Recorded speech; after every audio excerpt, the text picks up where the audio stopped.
Les gens qui m'ont le plus inspiré dans mon écriture, ce ne sont pas des écrivains. Non.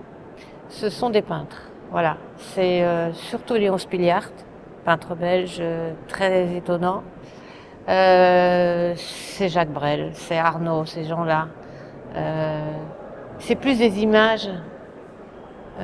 Si je devais citer des auteurs de polar que j'aime, je dirais Frédéric Dard, évidemment, Simenon, voilà, les auteurs populaires. Mais vraiment, c'est plus la peinture qui m'a inspirée. J'ai eu pendant longtemps une galerie d'art, et parce que c'est un art qui me touche particulièrement.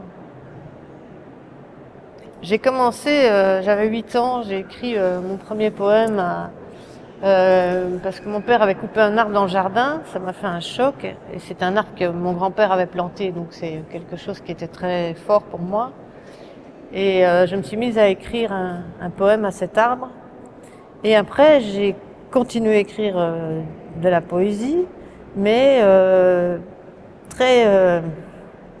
peu trash déjà. Quand j'avais 12 ans, j'écrivais déjà des trucs bon, sur le nain d'Arabal, enfin des choses comme ça.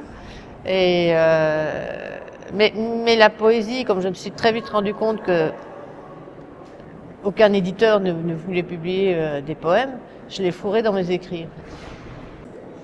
Et en fait, Mémé Cornemuse est née dans Les vacances d'un serial killer. J'ai repris le personnage dans La petite fêlée aux allumettes, tous deux parus chez Pocket.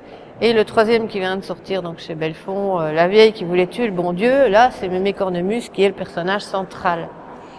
Mais on peut les lire indépendamment les uns des autres. Voilà, c'est un peu comme la série du commissaire Léon où on peut les lire dans le désordre. Il y a une part d'inconscience et de naïveté, je pense, chez moi. C'est Patrick Rénal, qui était mon éditeur à la série Noire, qui me disait toi, t'es comme Charlot qui gambade dans un champ de pâquerettes sans savoir qu'il y a des mines en dessous. Et c'est un peu cette image-là, c'est ça. Il y a ce côté-là.